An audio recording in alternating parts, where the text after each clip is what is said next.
يقتل في سبيل الله أموات بل أحياء ولكن لا تشعرون صدق الله العظيم. درود پاک اللهم صل على سيدنا ومولانا محمد وبارك وسلم عليه صلاة وسلاما عليك يا رسول الله وعلى آلك وأصحابك يا رحمة للعالمين. الصلاة والسلام عليك يا سيدي يا رسول الله وعلى آلك وأصحابك يا شفيع المذنبين. بعد رسول گرامی قدر عالی مرتبہ وقار سامعین عزیز احترام، قرآن کریم سے دوسرے پارے کی ایک آیت کریمہ تلاوت کرنے کی سعادت حاصل کی ہے. دعا ہے اللہ حقائق بیان کرنے کی توفیق عطا فرمائے. دفعہ محبت سے درود پاک پڑھ لیں.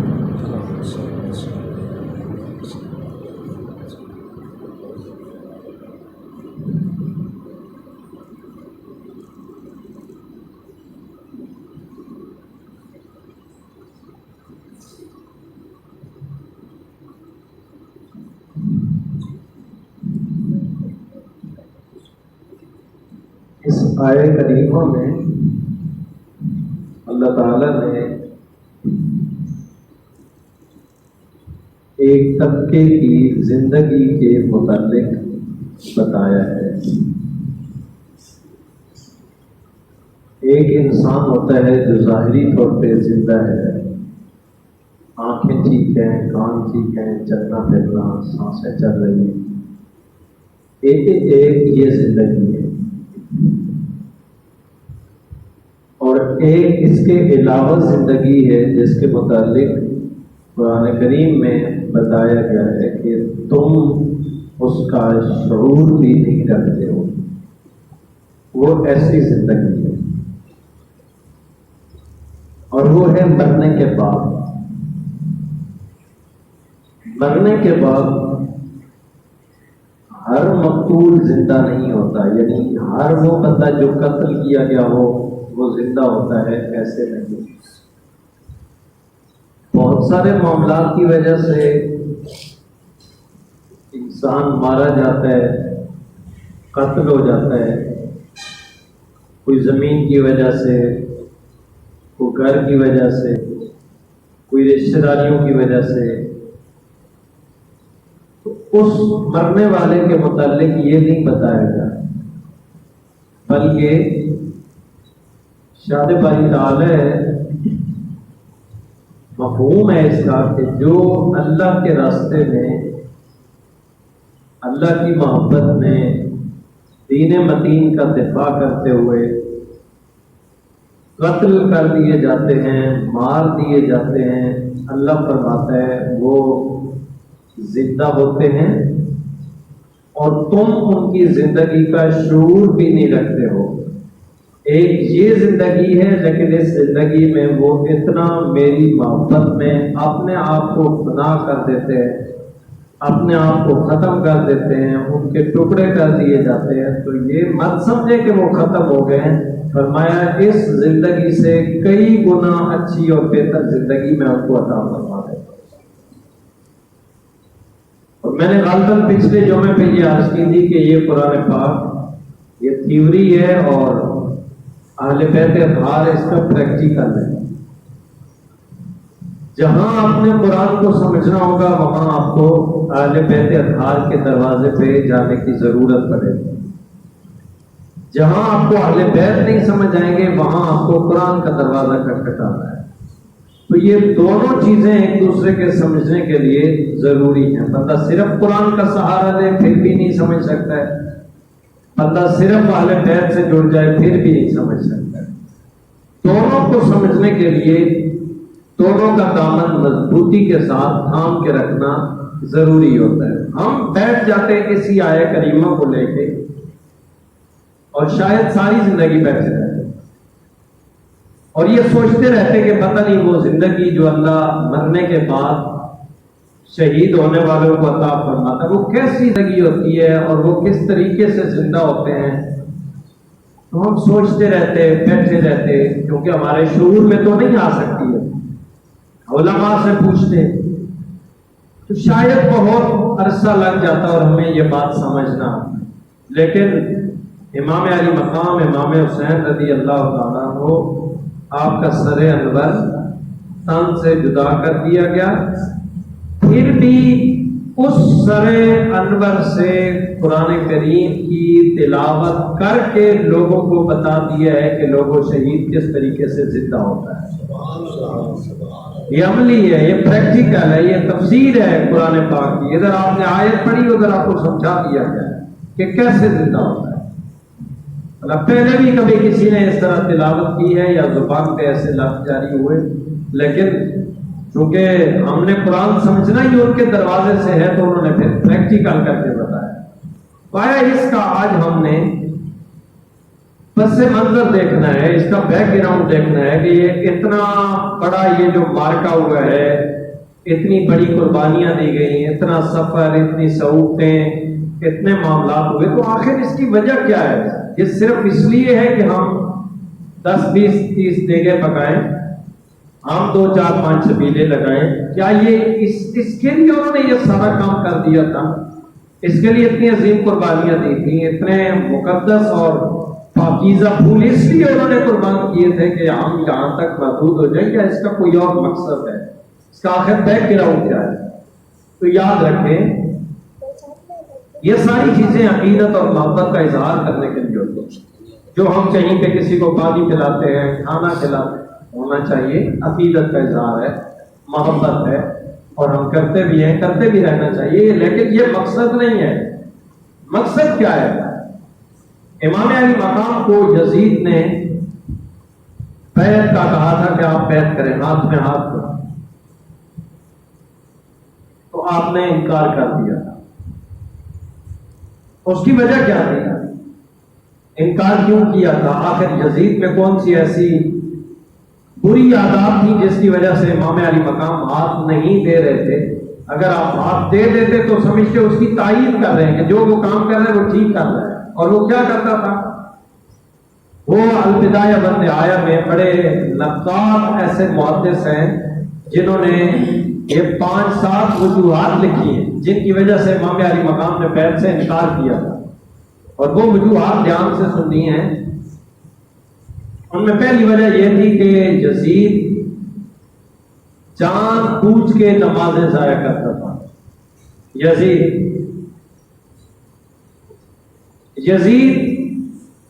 اس کو زنا کی عادت تھی، یزید اپنے ذہن میں ننگی عورتوں سے رقص کرواتا، یزید شراب کی بٹیاں خود سلگاتا بھی صحیح اور لوگوں کو پلاتا بھی صحیح۔ یزید کے کاموں میں یہ بات شامل تھی کہ وہ مرغوں کی، کتوں کی، جانوروں کی آپس میں لڑائی کرواتا۔ یہ سارے کام آپ سامنے رکھیں جن کی وجہ سے آپ نے بیعت سے انکار کیا تھا۔ اب ایک سائڈ پہ حسینیت ہے، دوسری سائڈ پہ یزیدیت ہے۔ حسینیت یہ ہے کہ حق کا ساتھ دینا، نماز آپ کی زندگی میں ضائع نہیں ہوئی، شریعت کا ہمیشہ پاس رکھا ہے، پٹیاں تو شراب کی دور کی بات ہے، آپ اس کی پھول سے بھی نہیں گزرے، اس کے پاس سے بھی نہیں گزرے، سوچا بھی نہیں کبھی۔ وہ جتنی چیزیں جو یزید میں تھی وہ امام علی مقام میں نہیں تھی۔ یزید پلید تھا اور امام علی مقام، چلو بول سکتے ہیں تو بول دیں، پاک تھے۔ اور یہ بہت پہلے سے فیصلہ ہو گیا تھا کہ اللہ تعالیٰ نے اہل بیت اطہار کو اس طریقے سے پاک کر دیا ہے جیسے پاک کرنے کا حق ہوتا ہے۔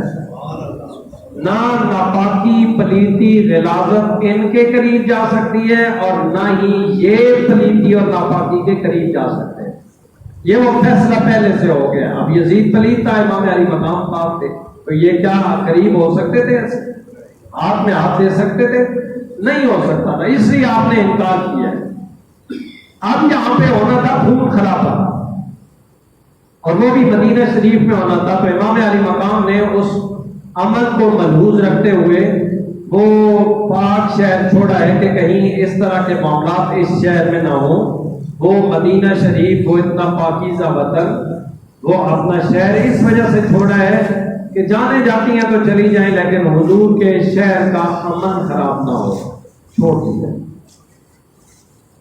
انکار کرنے کی وجوہات میں نے آپ کے سامنے رکھ دی۔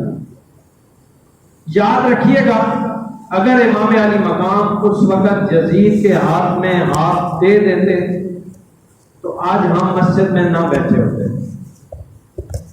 آج ہماری یہ عزتیں، یہ وقار، یہ ہماری بلندیاں، یہ عروج یہ نہ ہوتا۔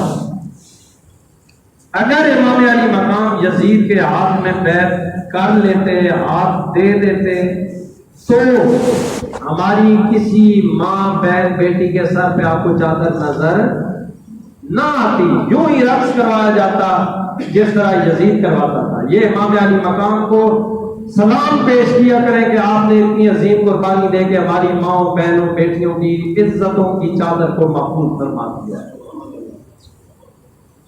اور یہ دو کردار الگ الگ کر دیے، اور یہ آج سے نہیں ہے جو ہم 14 اگست پہ یا دیگر ایسے مواقع پہ ہم بیان کرتے ہیں نا، دو قومی نظریہ، ہندو اور مسلم دو الگ الگ قومیں ہیں، ان کے کام الگ، ان کے معاملات الگ، مسلمانوں کے الگ۔ یہ کوئی آج نہیں ہوا ہے، یہ دو قومی نظریہ یہ شروع سے آ رہا ہے، پاک الگ پلید الگ۔ سمجھانے کے لیے آج کر رہا ہوں، علماء بیان فرماتے ہیں، گائے آپ نے دیکھی ہے نا، دودھ پیتے آپ، چلو خالص نہ صحیح، لیکن گائے تو دیکھی ہے نا، دیکھیے نا صاحب نے، گائے چارہ کھاتی ہے، بھوسا کھاتی ہے، اور کوئی اس کو جو چیزیں آپ ڈالتے ہیں کھاد وغیرہ وہ کھاتی ہے۔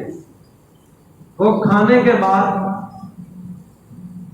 دودھ کچھ حصے سے دودھ بن جاتا ہے اور کچھ حصے سے خون بن جاتا ہے۔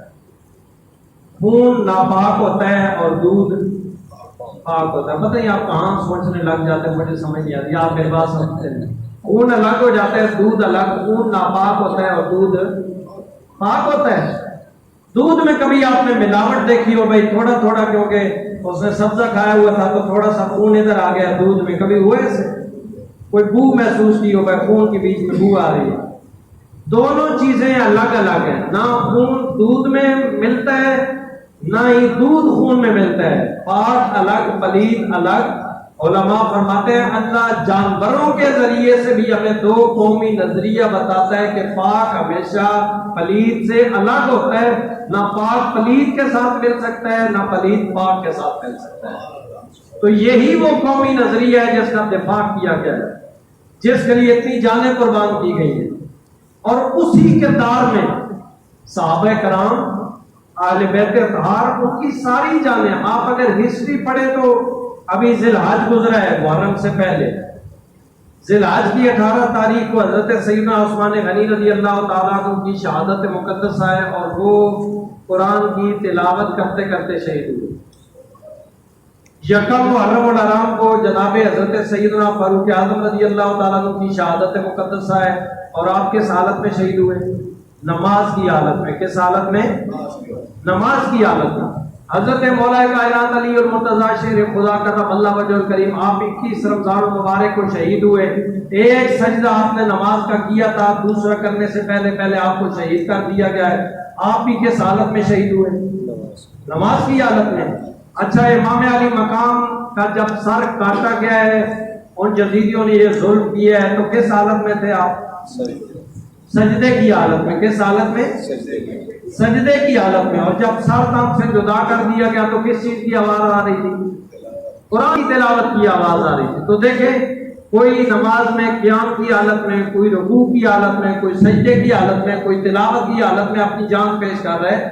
تو مطلب یہ ہے، یہ ساری نفوس قدسیہ مجھے اور آپ کو یہ پیغام دیتے ہیں کہ جان دینی پڑے تو دے دے، پریشانیاں، اتار چڑھاؤ، نشیب و فراز، بھوک پیاس، یہ ساری چیزیں آتی رہتی ہیں، کہیں ان کو بیچ میں رکاوٹ بنا کے سجدہ نہیں چھوڑ دینا ہے، تلاوت نہیں چھوڑ دینی ہے۔ ہاں، آخری دم تک کوئی شے رہے یا نہ رہے، تمہاری نماز بھی رہنی چاہیے اور تمہاری زبان پہ قرآن کی تلاوت بھی رہنی چاہیے۔ یہ ان کی فکر ہے، یہ ان کا مشن ہے، یہ ان کی زندگیاں ہیں جو ہمارے سامنے رکھی گئی ہیں. ہم نے تو کچھ پڑھا ہی نہیں ہے، ہم نے تو سمجھا، ہم نے 2-4 دیکھے، 2-4 سبیلے لگائے، کام ختم. حالانکہ یہ کام غلط نہیں ہے سبیلے لگانا. حضرت خواجہ قمر الدین سیالوی رحمۃ اللہ علیہ آپ فرماتے ہیں کہ بلکہ آپ اپنے مریدوں کو بتاتے تھے آپ محرم الحرام میں بالخصوص سبیلے لگایا کرو اور میٹھے پانی کی لگایا کرو، کیونکہ ان دنوں میں یزید نے پانی بند کیا تھا اور حسینی پانی کی سبیلے لگاتے ہیں. اور ساتھ اگلی بات دھیان سے سنیے، آپ فرماتے ہیں کہ اس کام کی وجہ سے امام علی مقام امام حسین رضی اللہ تعالیٰ عنہ خواب میں تشریف لے کے آئے اور آپ نے اتنا نوازا اور ساتھ اتنی حوصلہ افزائی فرمائی ہے. آپ فرماتے ہیں قمر الدین تھوڑا پانی بہت میٹھا ہے. سمجھ آئیے بات کی، قبولیت کے درجے پہ پہنچتا ہے، لیکن مقصد یہ نہیں تھا کہ ہم سبیلے لگا کے گزارا کر لیں، جلسے بنا کے گزارا کر لیں، جلوس نکال کے گزارا کر لیں. اصل ان کا مقصد یہ تھا کہ دین متین کا تحفظ ہو، ہم قرآن کریم کی تلاوت کو جاری رکھیں اور ہم وہ حسینی ہیں. میں اکثر اپنے گفتگو میں یہ اپنے دوستوں کو پیغام دیتا ہوں کہ ہم نعرے حسینیت والے لگاتے ہیں، لیکن ہمارے سے کوئی بندہ پوچھے تو صحیح آپ قرآن کی تلاوت کتنی کرتے ہو؟ تو اکثریت ایسے لوگ ہوتے ہیں جن کا جواب یہی ہوتا ہے کہ استاد جی میں علی تک کی بھی کوئی نہیں پڑھے. سمجھ آئیے بات، میں تو استاد علی تک کی کوئی نہیں پڑھے ہوئے، اور ہم نعرہ اتنی بلندی سے لگاتے ہیں جیسے ہم سارا دین کا دفاع کر رہے ہیں. تو اس لیے مجھے اور آپ کو چاہیے کہ جہاں ہم ان نفوس قدسیہ کا ذکر کرتے ہیں، ان کے جلسے بناتے ہیں، ان کے نعرے لگاتے ہیں، وہاں پہ مجھے اور آپ کو ان کا مشن بھی سمجھنا چاہیے کہ اتنی عظیم قربانیاں انہوں نے دی ہیں دین متین کے تحفظ کے لیے. دعا ہے اللہ مجھے آپ کو حقائق سمجھنے کی توفیق نصیب فرمائے. یہ اعلان ہے سماعت فرمانے، یہ آپ کے قریب ذبح خانے کے پاس مسجد ہے مدینہ کا